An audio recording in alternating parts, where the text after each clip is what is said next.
Olá, meus amores! Sejam bem-vindos e bem-vindas a mais uma aula de física. Essa aula agora é sobre as leis de Newton. Pois é, Newton vai nos presentear com três grandes descobertas que revolucionaram a ciência. Para você saber um pouco mais sobre isso, pegue seu papel e sua caneta, que a nossa aula vai começar agora. Vamos lá? Meus amores, entendam o seguinte, esse rapazinho chamado Newton, ele é um grande divisor dentro da história da ciência. Existe a ciência antes e após esse rapaz. O Newton, ele traz um papel tão significativo que a ciência, a física, após Newton, passou a ser chamada de mecânica newtoniana, exatamente, porque tudo que a gente vai analisar daqui para frente se baseia nas descobertas desse rapaz. Só que para a gente entender melhor essas leis de Newton, a gente vai fazer uma introdução para a gente relembrar dois grandes conceitos, o conceito de massa e o conceito de força. Vamos começar então a nossa aula. Então, papelzinho e caneta já na mão, vamos começar aqui, ó. Vamos chamar essa aula de introdução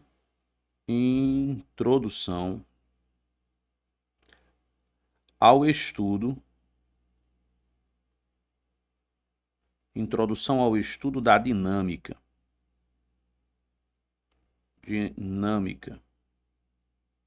Pronto. Deixa eu só enfeitar aqui para ficar mais bonitinho. Vamos colocar uma hashtagzinha aqui na frente. Vamos passar aqui um marca-textozinho aqui, ó, para ficar bonitinho. Boa. Pronto. Aí, ó, ficou bonitinho. Então vamos lá. Vamos começar então a discutir os temas da nossa aula. Então a primeira coisa que a gente vai ter que relembrar aqui, vamos chamar isso aqui de tópico 1, que é o conceito de massa. Então, massa. A gente vai ver esse conceito de massa duas vezes. Nesse primeiro instante, eu quero usar o mesmo conceito que a gente já discutiu na época que éramos alunos do ensino fundamental, quando o professor ou a professora, geralmente de ciências, ensina para a gente que massa é uma quantidade de matéria. Essa definição ela é perfeita para esse momento da aula, tá bom? Mais à frente a gente vai ver que essa definição ela é um pouco mais completa, ela existe ainda um pouco mais de informação sobre esse conceito. Então, se a gente partir dessa ideia de que massa representa uma quantidade de matéria, aqui ó, quantidade de matéria.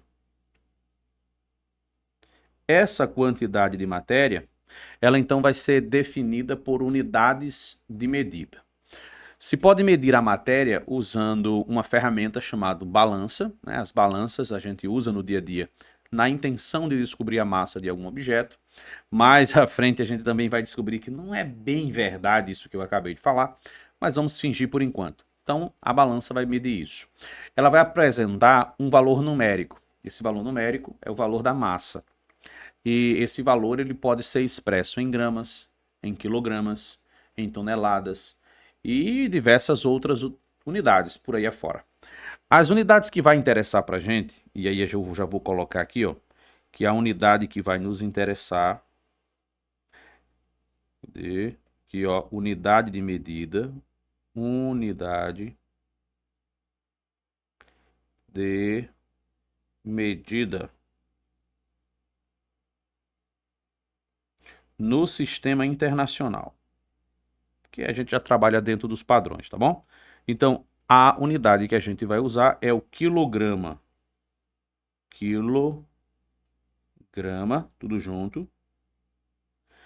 Esse quilograma ele vai ser abreviado pela letra K e pela letrinha G. Essa letrinha G é a expressão da palavra grama e o K é aquele múltiplo, que é 10 elevado à terceira, quer dizer 1000. Então, 1 quilograma são 1000 gramas.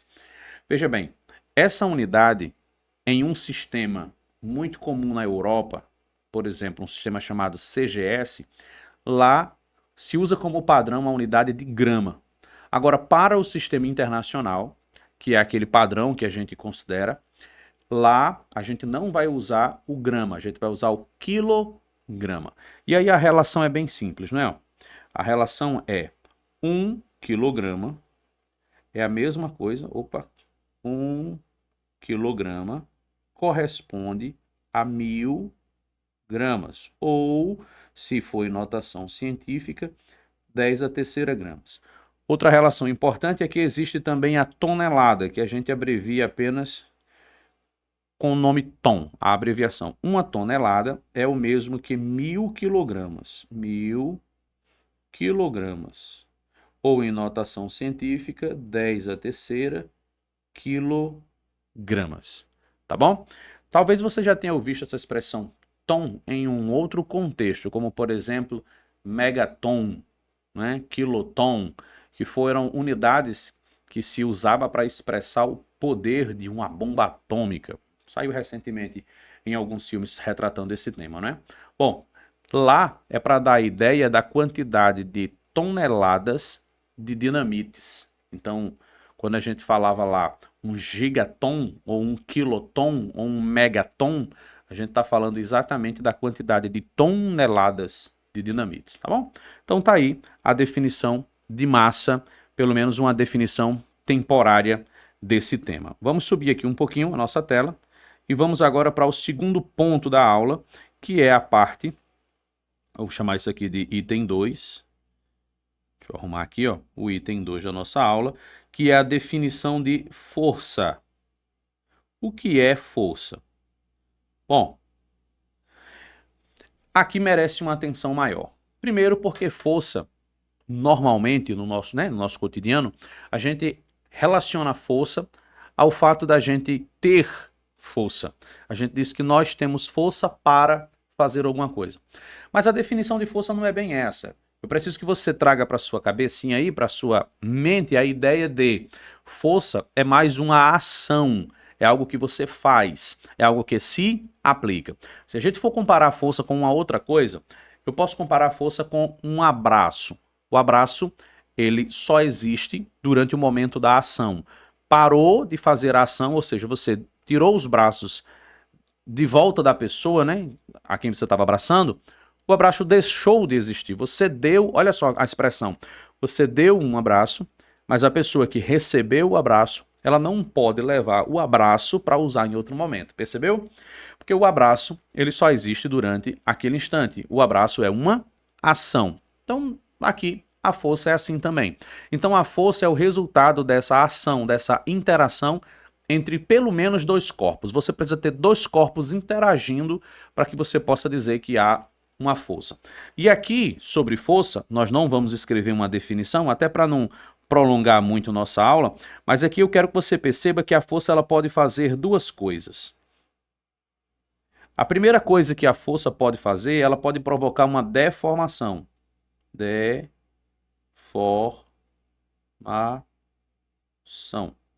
E o que é que seria essa deformação? Pensa comigo o seguinte. Imagine que você pega uma latinha de refrigerante vazia e você aperta ela pelo meio. Você fez uma força, você aplicou uma força sobre a latinha. Qual foi a consequência disso? A latinha foi deformada. Então, uma das coisas que as forças podem causar são deformações. Agora, essas deformações, elas podem ser visíveis ou não visíveis. Quando que ela é visível? No caso da latinha. Quando que ela não é visível?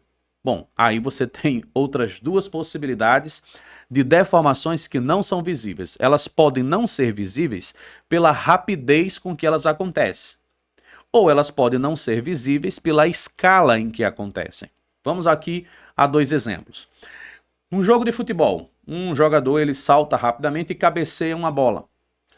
Se a gente vir ao vivo, lá presencialmente, a gente não vai perceber deformações.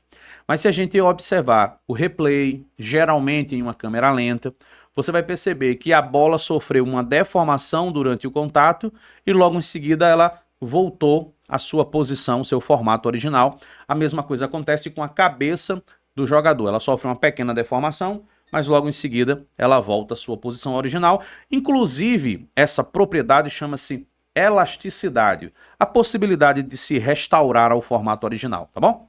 Então nós temos aí uma situação onde a deformação ela foi tão rápida que não se viu. Você, para ver essa deformação, precisou do recurso do vídeo, da câmera lenta. Agora você pode não ver uma deformação devido à escala ser muito pequena, a deformação ser muito sutil, você não consegue perceber. Se você pegar o seu dedo e você escorar o seu dedo numa parede, você vai perceber que a ponta do seu dedo ela sofreu uma minúscula deformação. Mas se você olhar para a parede, você não vai perceber que a parede sofreu também uma deformação. Só que essa deformação da parede ela é muito sutil e ela é microscópica, então você não vai perceber. Mas a parede sofreu sim uma deformação e voltou, mas em uma escala muito pequena. Então fica aí o resumo do que a força pode fazer. Ela pode provocar uma deformação. Segunda coisa que a força pode provocar é uma alteração no movimento. Tá aqui, ó. Vou botar aqui variação. Variação no movimento. E olha que eu estou escrevendo aqui muito grosseiramente, mas o que eu quero que você entenda nem é necessariamente o que eu acabei de escrever. Mas pensa comigo o seguinte: se um objeto está parado, a única condição para que ele deixe de ficar parado, ou seja, que ele passe a ter um movimento, é se eu exercer alguma força sobre ele. Então a força pode provocar uma alteração no movimento. Se o objeto já está em movimento e eu faço uma força que é a favor desse movimento, no mesmo sentido, eu acabo por aumentar a velocidade desse movimento, deixando ele mais rápido. Agora, se eu faço uma força em sentido oposto, eu desacelero o movimento. Perceba que eu estou provocando variações no movimento, utilizando forças para isso. Próxima coisa é que eu posso alterar também a direção. Então, se o objeto está indo em uma direção, mas eu faço uma força que é perpendicular, né, que é lateral, eu altero o destino para onde ele ia, eu altero a direção desse movimento. Ficou claro? Então, nós temos aqui, em resumo, duas coisas que se pode fazer com a força, certo? Uma deformação e uma variação no movimento. Então, isso aqui foi a primeira parte da nossa aula. Nós vamos agora, então, começar a discutir as leis de Newton. Vamos lá? Eu vou passar a página aqui. Nós vamos agora para o item 3. Item 3. Pronto. E aqui a gente já vai discutir a introdução ao estudo da dinâmica. A gente vai estudar a dinâmica a partir dessas leis. Por isso que ela é a introdução, por isso que ela é a base. Então vamos lá conhecer quais são as leis de Newton. Bom, o que é que as leis de Newton vão dizer para a gente, né? Vamos começar com a primeira. Então, primeira lei de Newton aqui no item A. Primeira lei de Newton. Primeira lei de Newton. Essa primeira lei, ela ficou muito famosa pela palavra inércia. Ficou conhecida, inclusive, como a lei da inércia. Mas você sabia que a palavra inércia, ela não é uma palavra do vocabulário específico da física, mas ela é uma palavra de um vocabulário comum. A palavra inércia, ela precede esse estudo, ela já existia quando Newton vai explicar essa sua lei. O que é que significa a palavra inércia? Bom, inércia significa uma resistência a mudanças. Então, imagine que você é aquele tipo de pessoa que pensa assim: eu nasci assim, eu sou assim, eu sempre serei assim. Quem me quiser vai ter que me querer assim. Se você não é uma pessoa assim, provavelmente você conhece alguém que já falou uma frase desse tipo, né? Esse comportamento é uma expressão da inércia, porque a inércia é isso, é essa vontade de não querer mudar, essa tendência a não querer mudar. Se você olhar rapidamente pelo lado das ciências humanas, você vai perceber que os indivíduos todos apresentam inércia. As pessoas elas não querem a mudança, elas resistem à mudança. Por exemplo, você está na sua sala de aula e aí no meio do período letivo, a escola, a faculdade, ela decide alterar a forma de pontuação. Olha, não vai ser mais assim, as regras são novas. A galerinha começa a se chatear. O único jeito das pessoas aceitarem a mudança é quando elas já esperam a mudança, já estão ansiosas pela mudança. Mas, de modo geral, as pessoas resistem às mudanças, elas não querem mudar, elas criam um padrão de vida e elas querem continuar vivendo desse mesmo padrão, dentro dessa mesma lógica. Fez sentido para você? Agora nós vamos usar essa palavra inércia para expressar o que o Newton pensou. Na verdade, esse conhecimento ele nem é diretamente ligado a Newton.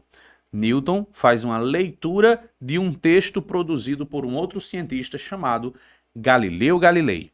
Galileu Galilei ele vai ter um papel muito forte dentro do estudo da mecânica, das ciências de modo geral, principalmente pela inclusão de um método diferenciado para fazer ciência, o que ficou conhecido como o método científico. Só que um dos grandes pontos que Galileu apresenta é a explicação do porquê dos movimentos. Lá na cinemática, nas aulas anteriores a essa, a gente estava estudando a descrição dos movimentos. Como que os movimentos acontecem? Na dinâmica, o nosso objetivo agora é explicar por que os movimentos são dessa forma.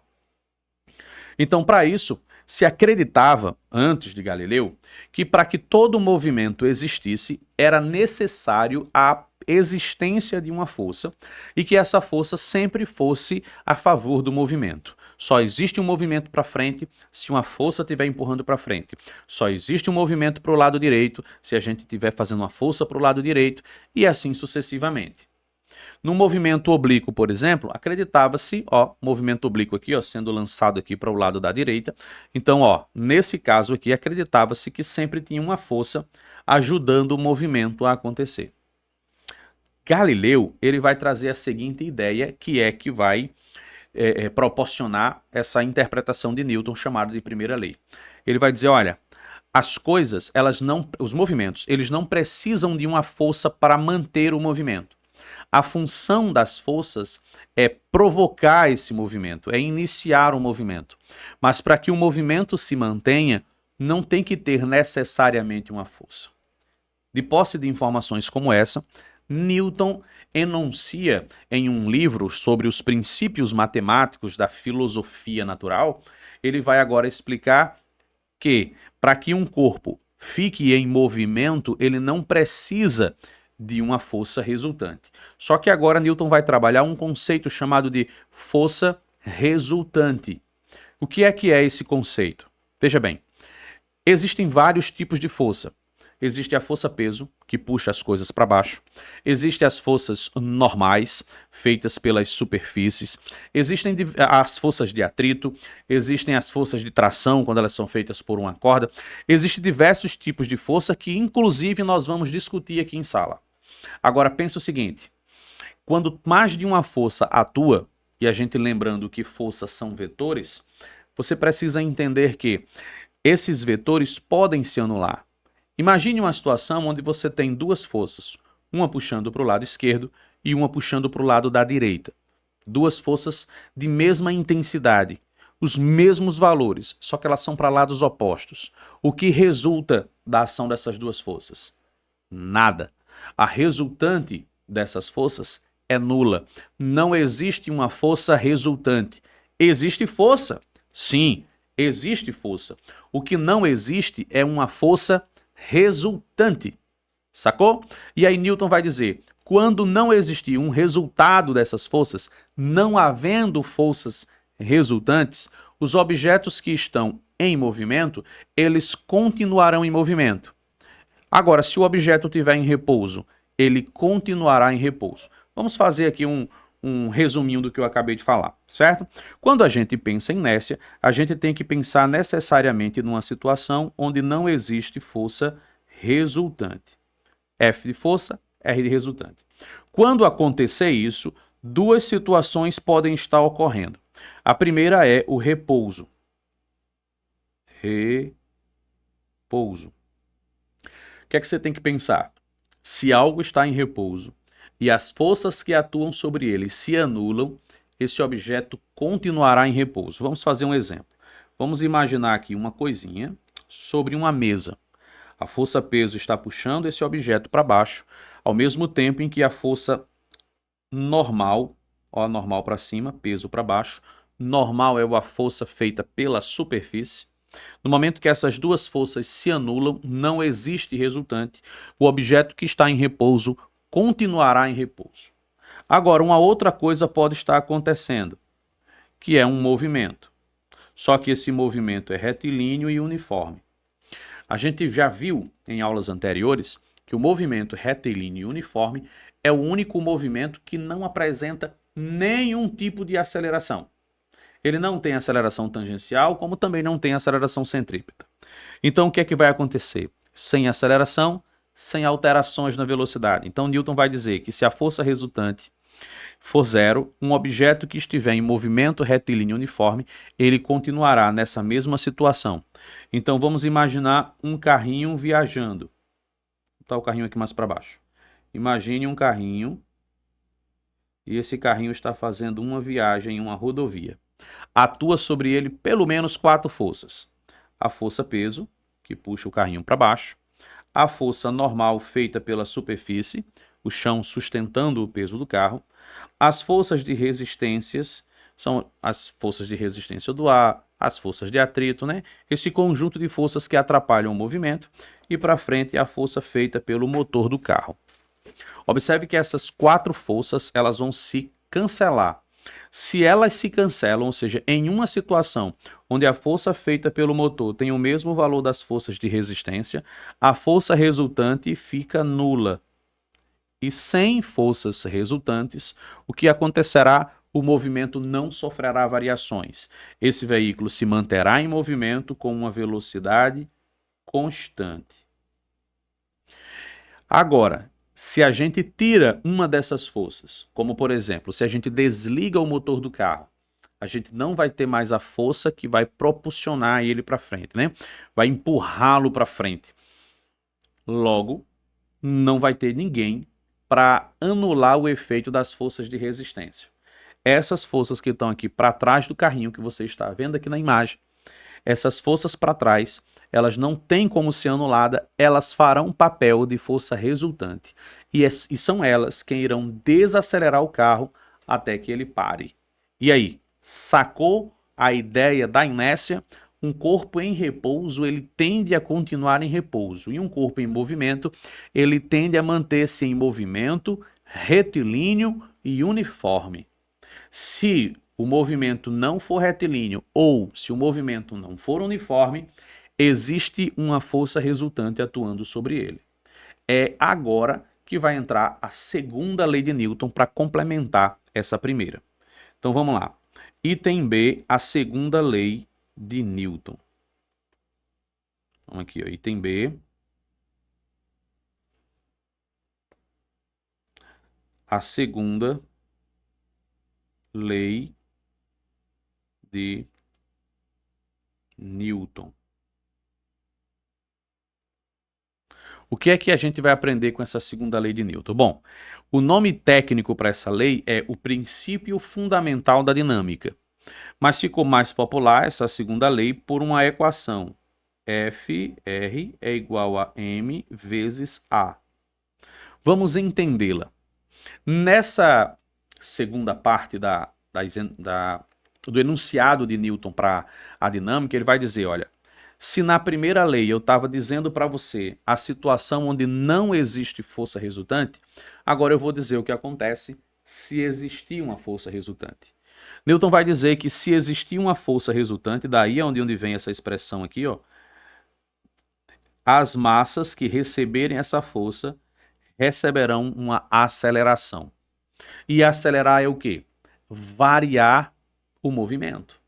Então, as forças resultantes, elas provocam alterações no movimento. Aqui eu quero chamar a sua atenção para o fato de que não é qualquer força que é massa vezes aceleração. É a força resultante. O resultado de todas as forças corresponde ao produto entre a massa do objeto e a aceleração que ele recebeu. Agora, sabendo disso, você precisa aqui, ó, fazer uma leitura da equação. Deixa eu pegar aqui uma caneta verde e note o seguinte. A relação entre massa e aceleração é de multiplicação. E quando duas grandezas se multiplicam, significa dizer que elas são inversamente proporcionais. Se a gente faz uma mesma força sobre um objeto que tem pouca massa, esse objeto vai ganhar muita aceleração. Agora, se fosse o inverso, se o objeto que eu tenho ele tem muita massa, então ele vai ganhar pouca aceleração. Ou seja, ele vai variar o movimento, mas ele vai fazer isso de forma mais lenta. Vamos imaginar que você vai colocar em movimento uma coisa bem leve, como uma folhinha de papel amassada. Você não precisa fazer muita força, porque como ela tem pouca massa, qualquer força que você fizer já vai proporcionar uma grande aceleração. Agora, se você vai tentar colocar em movimento um objeto que tem muita massa, como uma cadeira na sala de aula, uma mesa, né, alguma coisa muito grande, um carro quebrado e você precisa empurrá-lo, você vai ter que fazer muita força, por quê? Porque o fato dele ter muita massa significa dizer que ele tende a ganhar pouca aceleração. Então, se você quer acelerar ele mais, você vai ter que compensar aumentando a força que você exerce. Agora, já que a gente está falando de força, vamos conhecer aqui algumas coisas, algumas informações sobre a força. Vamos lá. Primeiro, a força é uma grandeza vetorial, então ela tem um módulo, certo?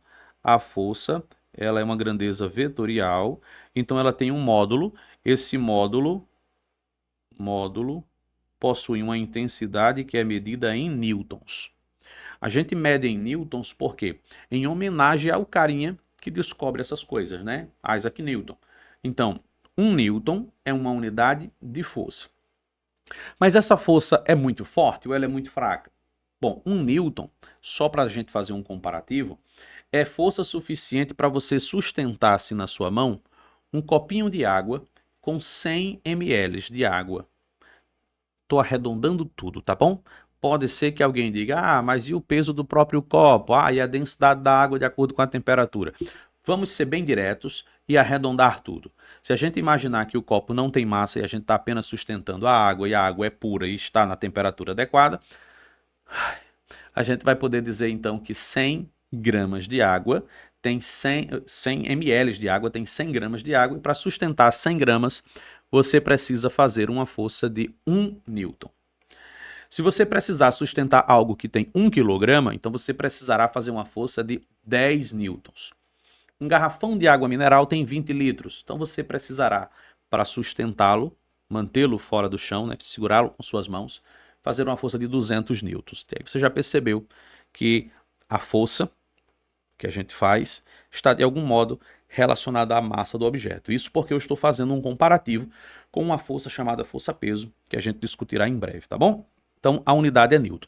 Existe uma outra unidade, chamada quilograma-força, mas essa unidade ela é pouquíssimo mesmo utilizada. E aí o quilograma-força é quando a gente compara exatamente a força com o peso que a gravidade faria para puxar um certo objeto para baixo. Então, 1 quilograma-força é o mesmo que 10 newtons, porque para sustentar 1 quilograma, você teria que fazer uma força de 10 newtons, tá bom? Como é que se escreveria, professor, o quilograma-força?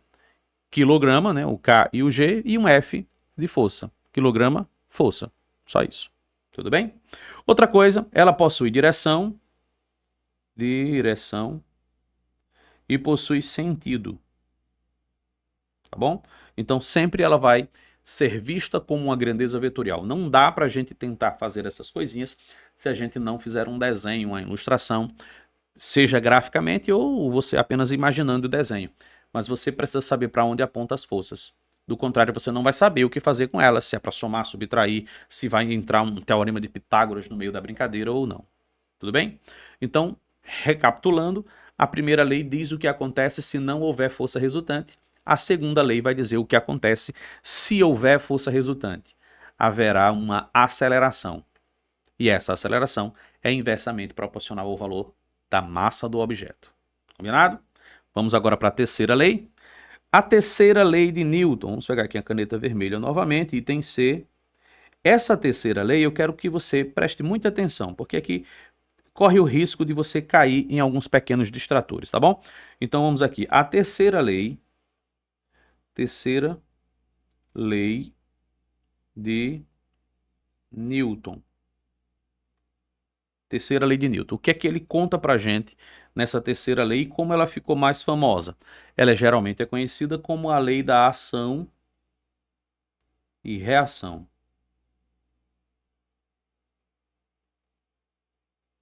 Pronto. Agora, para ficar claro para você e você não correr o risco de se confundir, veja bem, Newton vai dizer para a gente que toda vez que existir uma força de ação, existirá uma força de reação. com mesma intensidade, mesma direção e em sentidos opostos. Mas cuidado, vamos lá. Lembra que fosse a interação entre dois corpos? Então vamos imaginar que um corpo agiu sobre outro. Por exemplo, você notou que ao caminhar a gente empurra o chão para trás? Nunca percebeu isso? Deixa eu desenhar aqui para ver se fica mais óbvio para você. Vamos imaginar que isso aqui é um pé.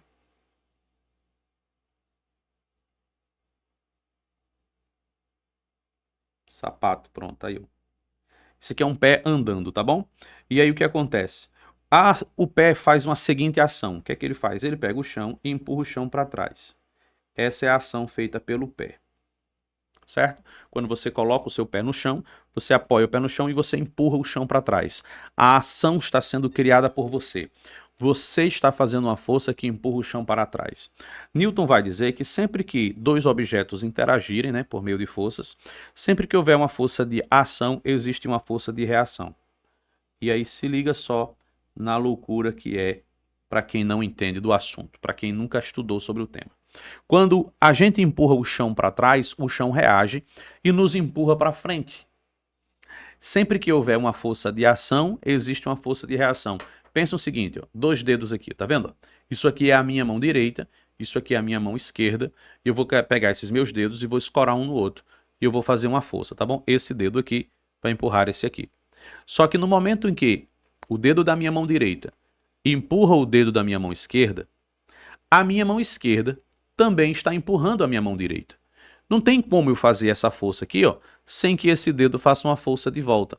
E aí é onde Newton vai dizer que toda vez que existe uma força de ação, existe uma reação, ou seja, uma força que responde a essa ação. Então eu chego aqui, ó, a mão direita empurra a esquerda empurra a direita. E essas forças são na mesma intensidade, na mesma direção, por exemplo, as duas são horizontais, mas elas têm sentidos opostos. Como assim? Oxe, uma para a direita, outra para a esquerda. Percebeu aí? Então é isso que ele vai dizer. Então toda vez que existe uma força de ação, existe também uma força de reação. Agora vamos lá. Essas forças de reações elas têm que obedecer 4 regras. Quais são essas 4 regras? Vamos à primeira. Primeira regra, elas precisam ter o mesmo valor, certo? Mesmo módulo. Mesmo módulo. Opa. Módulo. Mesmo módulo. Significa dizer que se a força feita pela minha mão direita vale 10 newtons, a reação feita pela força pela minha mão esquerda também terá 10 newtons, tá bom? Então, ação e reação. A força que eu faço de ação tem o mesmo valor da força de reação. Então, quando eu caminho e eu empurro o chão para trás, o chão me empurra para frente na mesma intensidade. Então, se eu quero andar mais rápido, eu precisar fazer mais força, toda vez que eu aumento a força de ação sobre o chão, aumenta simultaneamente a força de reação sobre mim, tá bom? Então, elas têm que ter obrigatoriamente o mesmo valor. Segunda observação sobre essas forças, elas obrigatoriamente são na mesma direção. Mesma direção. Então, se uma força é horizontal, a outra também é horizontal. Se uma força é vertical, a outra necessariamente será vertical. Agora, quanto aos seus sentidos, são sentidos opostos. Então, vamos anotar aqui, ó. Sentidos opostos. Então, se eu faço uma força para a direita, a reação vai ser para a esquerda. Se eu faço uma força para cima, a reação vai ser para baixo. Então perceba que a ação e reação sempre são em sentidos opostos.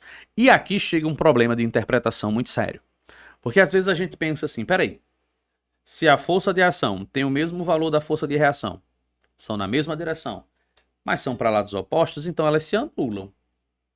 Como é que eu vou conseguir? Deixa eu pegar um objeto aqui. Vou pegar um capacete aqui. Eu tenho um mini capacetezinho aqui em cima, certo? Então pensa o seguinte. Se eu empurro o capacete e o capacete está empurrando a minha mão de volta, por que então que o capacete sai do lugar? Por quê?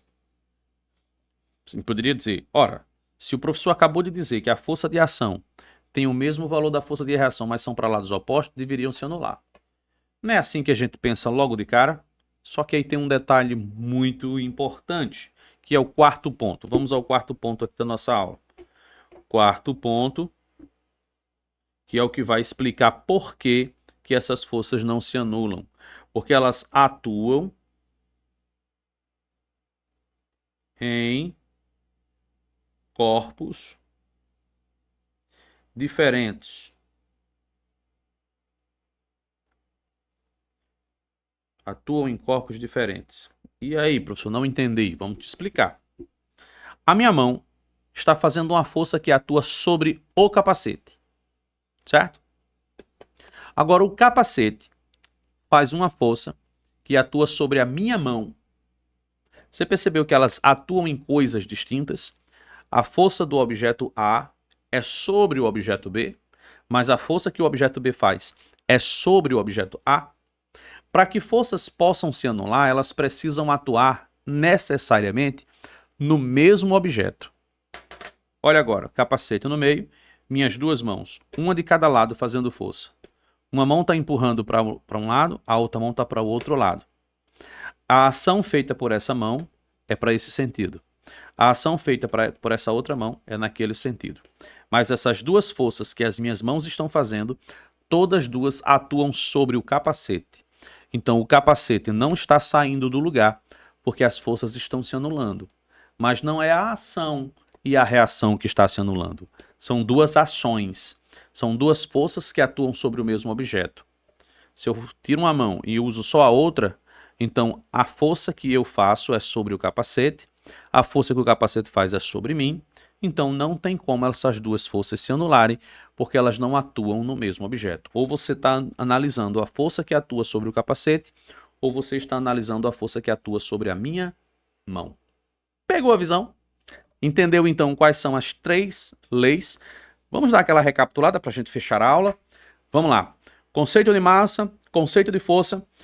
Tipos de força, a gente verá isso na próxima aula, quando a gente for estudar as forças eletromagnéticas, as forças, força nuclear forte, nuclear fraca, etc. Isso vai ser para uma próxima aula. A gente viu então as três leis de Newton. A primeira lei, conhecida como a lei da inércia, que ela é uma aplicação de uma análise de quando você não tem forças resultantes atuando sobre o objeto em repouso permanece em repouso, o objeto em movimento tende a permanecer em movimento. Um exemplo da aplicação da primeira lei seria o caso do carro quando freia bruscamente e o seu corpo é arremessado para frente. Na verdade, não há nenhuma força te jogando para frente. O que acontece é a inércia, a tendência do seu corpo a manter o movimento. Então ele vai para frente do carro, porque na verdade o seu corpo está apenas mantendo o movimento que já tinha. Daí a importância do cinto de segurança para evitar que nesse movimento aparente você se choque com o para-brisa do carro, com as peças lá que formam o painel do carro, né? E aí você estará mais protegido. Então, por inércia, você quer manter o movimento. A segunda lei é o que acontece se houver força resultante. Essa força resultante vai provocar variações no movimento. Ela vai provocar uma aceleração. E essa aceleração é expressa matematicamente dentro da equação força resultante é igual a massa vezes aceleração. Terceira lei, a lei da ação e reação. Fique muito atento. Ação e reação só se anulariam se elas atuassem no mesmo objeto, o que não acontece. Toda força de ação, todo par de ação e reação é um par de forças que eles atuam em corpos distintos e por isso essas forças não se anulam. Tudo bem? Agora fique atento porque nas próximas aulas nós vamos se aprofundar conhecendo os tipos de força, força-peso, força de atrito, força elástica, forças de campo, forças de contato, alguns mitos que existem dentro desses assuntos, algumas verdades que você provavelmente não conheça, mas fique atento, isso acontecerá nas próximas aulas dessa sequência de aulas sobre a dinâmica. Bons estudos, um forte abraço e até a nossa próxima aula. Beijão e tchau!